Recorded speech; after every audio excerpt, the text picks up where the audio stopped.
आज हम बात करने वाले हैं कि कैसे भारत बहुत तेजी से दुनिया का अगला बड़ा डेटा और एआई पावर हाउस बनने की राह पर है। कभी सोचा है आपने कि जब हम कोई वीडियो देखते हैं या ऑनलाइन पेमेंट करते हैं तो ये सब कहाँ से आता है? मतलब इंटरनेट असल में रहता कहाँ है? तो इसका जवाब है डेटा सेंटर में।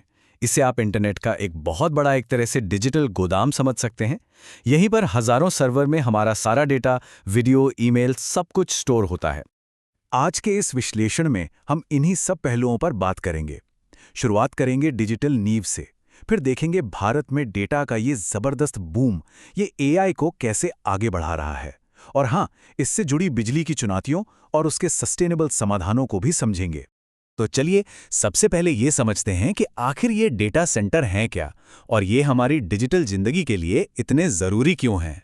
असल में हम ऑनलाइन जो कुछ भी करते हैं, चाहे वो कोई वीडियो देखना हो, कोई डिजिटल पेमेंट हो या फिर एआई से कोई सवाल पूछना हो, ये सब कुछ एक डेटा सेंटर के जरिए ही होता है। और अब बात करते हैं भारत की। यहाँ डेटा सेंटर्स का जो विस्तार हो रहा है, उसकी रफ्तार और पैमाना सच में हैरान करने वाला है।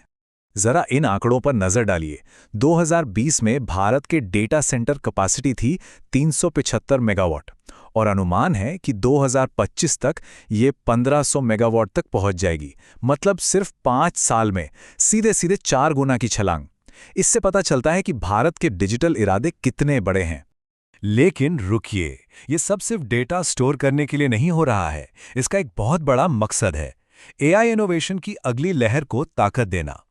देखिए, एआई को चलाने के लिए चाहिए होती है जबरदस्त कंप्यूटिंग पावर, और इसी के लिए देश भर के डेटा सेंटरों में 38,000 से भी ज्यादा पावरफुल जीपीयू लगाए गए हैं, जो खास तौर पर स्टार्टअप्स और रिसर्चर्स को दिए जा रहे हैं। और सबसे कमाल की बात तो ये है कि भारतीय स्टार्टअप्स को ये पावरफुल जीपीयूज सिर्फ 65 रुपये प्रति घंटे की सब्सिडी वाली दर पे मिल रहे हैं। ये वाकई में बहुत किफ़ायती है। इसका सीधा सा मतलब ये हुआ कि भारतीय स्टार्टअप्स को दुनिया के मुकाबले लगभग 1/3 कीमत पर कंप्यूटिंग पावर मिल रही है। ये भारत के एआई इकोसिस्टम के लिए एक बहुत बड़ा कॉम्पिटिटिव एडवांटेज है।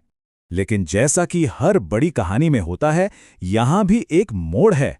इस जबरदस्त ग्रोथ के साथ एक बहुत बड़ी चुनौती भी जुड़ी है, और वो है ऊर्जा यानी बिजली की। सोचिए, हजारों सर्वर 24 घंटे चल रहे हैं। उन्हें बहुत ज़्यादा बिजली चाहिए और वो गर्मी भी बहुत पैदा करते हैं। तो सवाल ये उठता है कि इस डिजिटल तरक्की की पर्यावरणीय कीमत क्या है? एक अनुमान के मुताबिक 2031-32 तक सिर्फ डेटा सेंटर्स और एआई के लिए भारत को लगभग 13.56 गीगावाट बिजली की जरूरत होगी। ये एक बहुत बहुत बड़ा आंकड़ा है और इस समस्या का हल निकालना ही होगा। तो फिर इसका हल क्या है? यहीं पर बात आती है ग्रीन टेक्नोलॉजी और स्वच्छ ऊर्जा की, जो इस बढ़ती मांग को सस्टेनेबल तरीके से पूरा करने में मदद करेंगी। अब ये सुनने में बड़े टेक्निकल नाम लगते हैं, पर इनका काम बहुत सीधा है। ये कूलिंग की नई तकनीकें हैं, जैसे कि सर्वर को सीधे एक खास लिक्विड में डुबोकर ठंडा करना। ये पारंपरिक एसी और पंखों के मुकाबले कहीं ज़्यादा एफिशिएंट है और ढेर सारी बिजली और पानी बचाती हैं।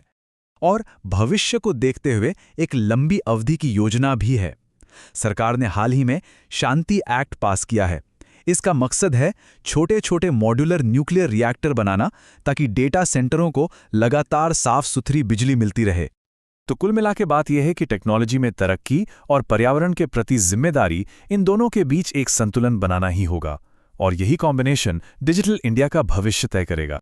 तो भारत की ये जो दोहरी रणनीति है, एक तरफ एआई को बढ़ाना और दूसरी तरफ स्वच्छ ऊर्जा पर जोर देना, ये एक बड़ा सवाल खड़ा करती है। क्या भारत का ये मॉडल पूरी दुनिया के लिए एक मिसाल बन सकता है? ये देखना वाकई दिलचस्प होगा।